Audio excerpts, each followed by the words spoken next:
Assalamualaikum warahmatullahi wabarakatuh. Video kali ini kita akan membahas tentang populasi dan sampel.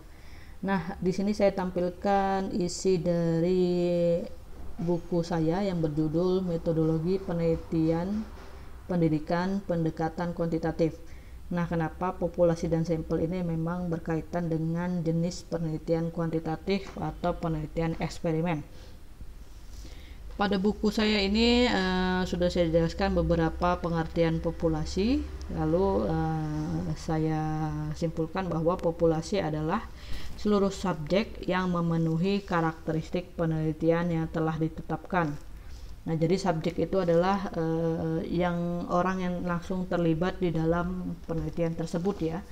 Jadi subjeknya itu dipilih lagi dengan karakteristik tertentu. Nah, di sini sudah ada saya berikan trik. Jadi kalau misalnya judulnya adalah pengaruh pendekatan basicity terhadap perkembangan SOSEM anak usia kelompok B di RAX Medan. Nah, jadi misalnya ini untuk prodi PG PAUD atau prodi PGRA gitu ya. Nah, dengan judul ini maka populasinya adalah seluruh anak usia kelompok B di RAX Medan. Nah, kenapa? Karena populasi yaitu subjek yang memenuhi kriteria. Nah, yang memenuhi kriteria di penelitian ini yaitu anak usia kelompok B di RA X Medan. Jadi harus dijelaskan lah berapa sih seluruh anak usia kelompok B di sekolah tersebut. Kemudian boleh juga memaparkan kira-kira laki-laki ada berapa orang, perempuan ada berapa orang, atau bahkan jika anak usia kelompok B terdiri dari beberapa kelas, maka perlu dijelaskan juga. Itu adalah bagian dari populasi. Kemudian sampel adalah sebagian dari populasi yang representatif. Ingat di sini ada kata representatif, yaitu mewakili jumlah, mewakili karakteristik, dan mempunyai peran di dalam populasi.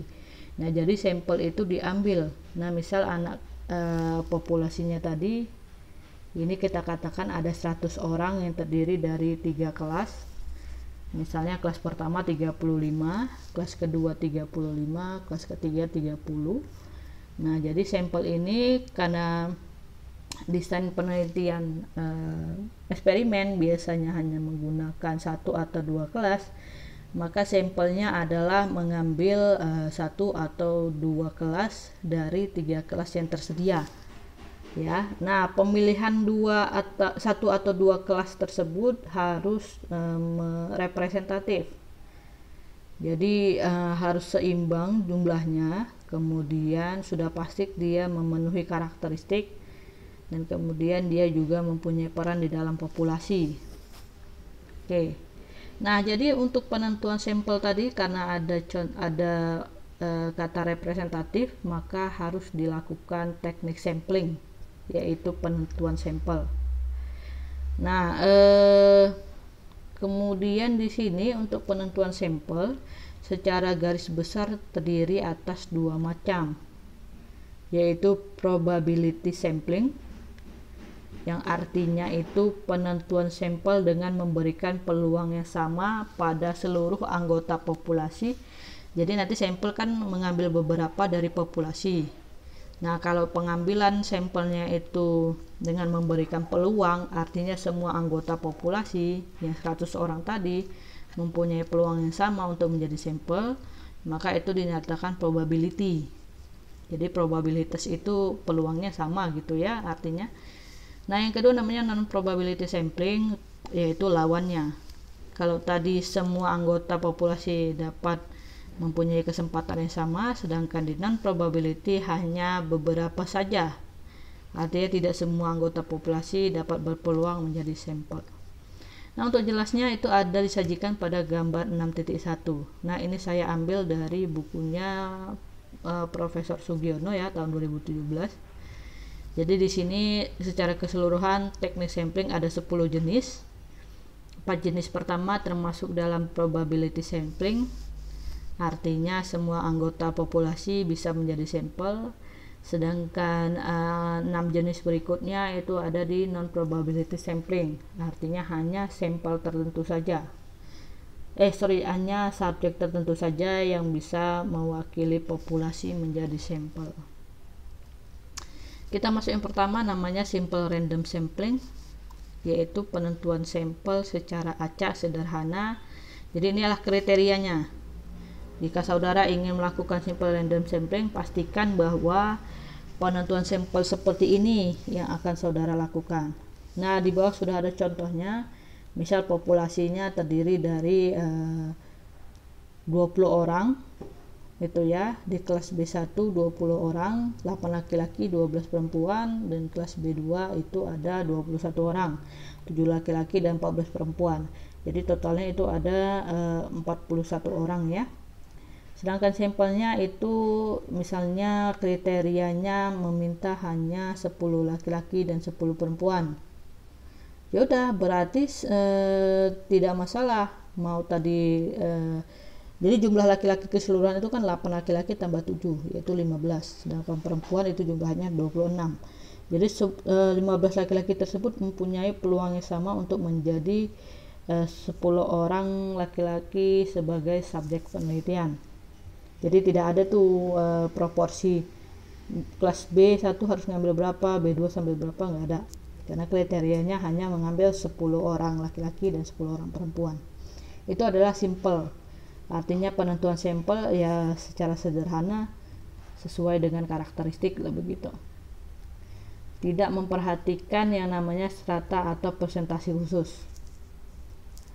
Oke, kemudian masuk ke proportionate stratified random sampling. Itu adalah penentuan sampel secara acak, diacak juga. Kemudian memenuhi unsur heterogen, artinya berbagai macam.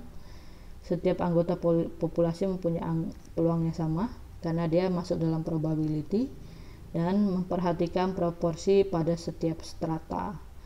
Nah, lihat di sini misal populasinya adalah anak usia dini. Jadi anak usia dini ada namanya playgroup, yaitu usia 3 sampai 4 tahun. Kelompok A yaitu usia 4 sampai 5 tahun, dan kelompok B yaitu 5 sampai 6 tahun. Jadi semua subjek atau peserta didik di RAS Medan itu harus dijadikan sebagai populasi. Nah, kemudian sampel, misalnya sampel yang diminta adalah yang pertama untuk tingkat playgroup hanya 10 anak, kemudian untuk tingkat kelompok A hanya 20 anak, dan tingkat kelompok B hanya 21 anak. Nah, artinya diambil sampel pada setiap jenjang atau strata dengan proporsi 50% dan masing-masing strata lebih dari 5 anak. Jadi ini misalnya kriterianya ya. Jadi kriteria penarikannya itu harus proporsi 50% dari populasi. Contoh di sini 20 anak, diambil 50% itu hanya 10. Kemudian kelompok A ada 40, diambil 50% berarti hanya 20. Kelompok B 42, diambil 50% berarti hanya 21. Oke, masing-masing strata lebih dari 5 anak, sudah jelas lebih ya. Itu tadi untuk proportionate. Sedangkan yang ketiga namanya disproportionate. Jadi artinya pada teknik sampling ini tidak ada proporsi khusus. Hal tersebut karena pada salah satu atau beberapa peserta tidak memenuhi kriteria. Jadi contoh tadi PG jumlahnya beda ya, jumlahnya dibuat beda pada populasi. Kemudian lihat di sampel. Nah, kelompok PG diambil keseluruhan menjadi sampel karena anggota populasinya sedikit. Contoh, misal kriterianya adalah membutuhkan anak yang lebih dari 5 orang, maka untuk PG, playgroup, diambil semua, tidak lagi 50%.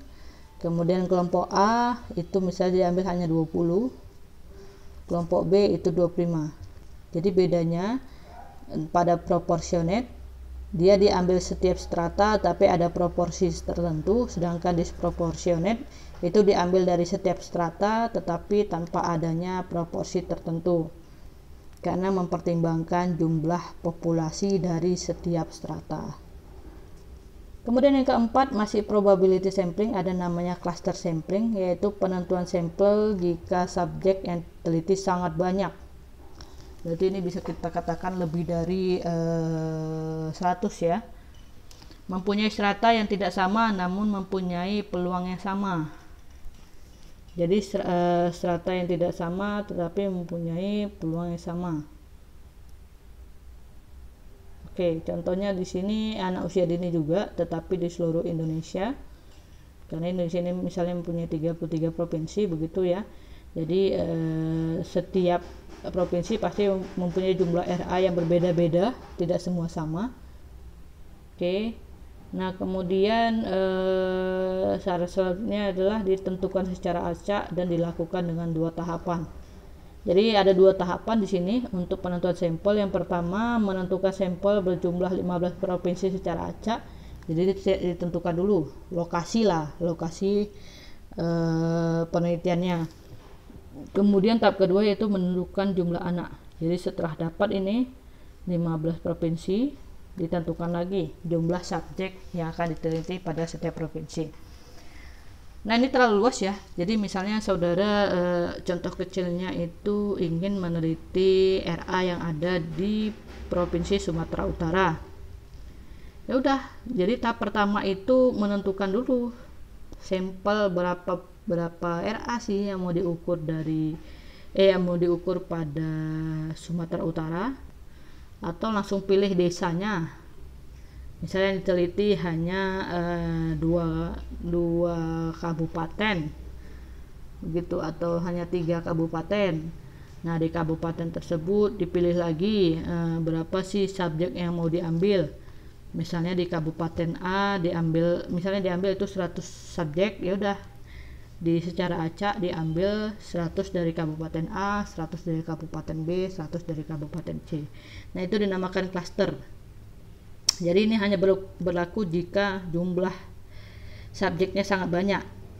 Tetapi kalau subjeknya sedikit, di bawah 100, saudara bisa pilih sampel random sampling jika dia tidak ada strata, atau pilih proportionate stratified random sampling jika ada strata dan mempunyai presentasi, atau yang ketiga disproportionate stratified random sampling, atau dia mempunyai strata atau tingkatan tetapi tidak memperhatikan proporsi setiap tingkatan.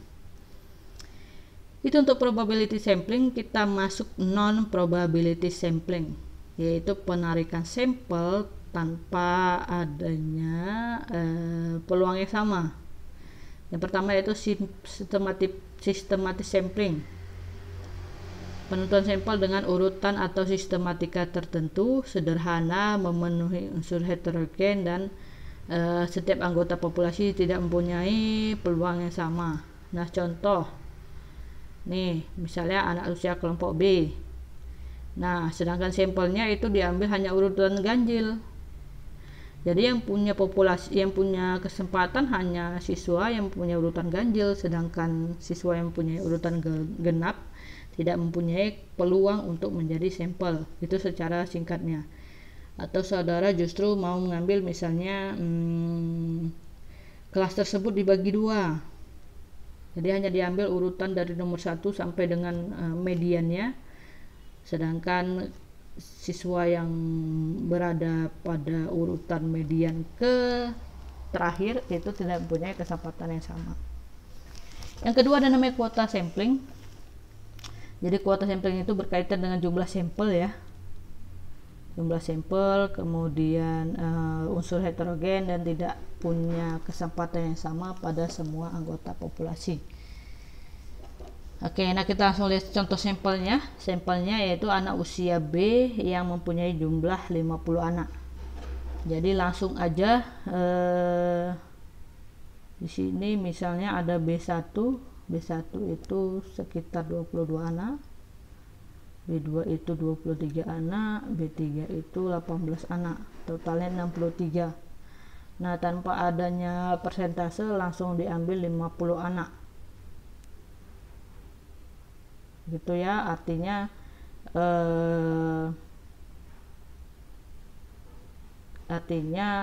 tidak ada, kalau misalnya dia, artinya kalau sudah cukup kuotanya tidak perlu lagi diukur yang lain.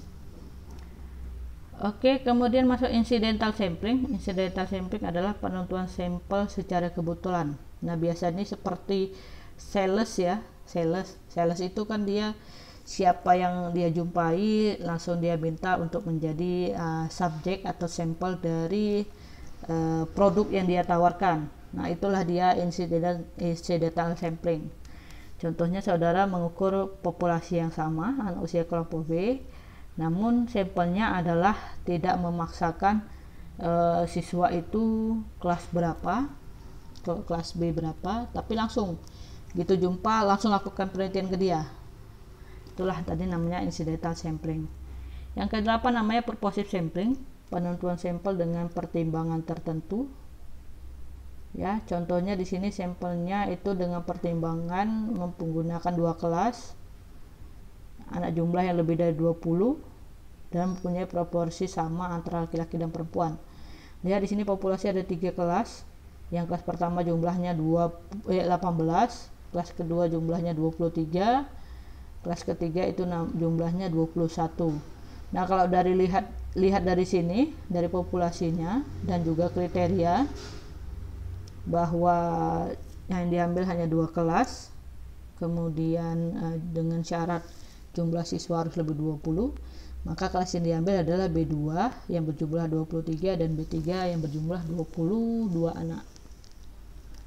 Oke, itulah purposive sampling. Yang ke-9 namanya boring atau total sampling, artinya semua populasi menjadi sampel. Nah, ini biasanya jika subjek itu lebih kurang dari 30. Jadi misalnya di sekolah tersebut nih contoh hanya ada 2 kelas, kelas pertama jumlahnya 20, kelas 3 itu jumlahnya 21. Tetapi karena eksperimen hanya butuh 2 kelas, maka diambillah semua anggota populasi menjadi sampel pada penelitian ini. Nah, kenapa juga dijadikan sampel? Karena syarat yang lain, contoh di kelas B1 itu kurang dari 30, di kelas B2 juga kurang dari 30. Nah, yang terakhir diambil adalah snowball sampling. Nah, snowball sampling ini seperti sistem MLM ya, yang dia awalnya itu misalnya sedikit, kemudian berjalannya waktu bertambah seperti bola salju yang menggelinding. Jadi semakin ke bawah itu bola saljunya semakin besar. Nah, contohnya misalnya di sini awalnya sampel hanya 2 anak. Nah, ketika proses penelitian mulai menganalisis, ditemukan bahwa 2 anak itu kurang, jadi diambillah 4 anak. Artinya diambil masing-masing 2 anak lagi. Kemudian jika masih kurang diambil lagi kelipatannya. Yang tadinya 2 anak diambil 4 anak. Kemudian jika penambahan 4 anak itu kurang, maka diambil lagi 8 anak. Jadi kalau sampai sini berarti sudah ada sampel berjumlah 14 anak. Karena penelitian pertama 2, penelitian kedua ditambah 4 yaitu 6, penelitian ketiga ditambah 8 yaitu 14. Begitu seterusnya. Ya. Oke. Nah, itu dia untuk jenis-jenis penentuan sampel. Ini perlu untuk dikuasai, dipahami, dan di dalam penelitian eksperimen harus dicantumkan jenis teknik sampling apa yang dipakai sehingga saudara menentukan subjek tersebut sebagai sampel yang akan menerapkan treatment atau sampel yang akan diukur pada penelitian saudara. Terima kasih, saya akhiri. Assalamualaikum warahmatullahi wabarakatuh.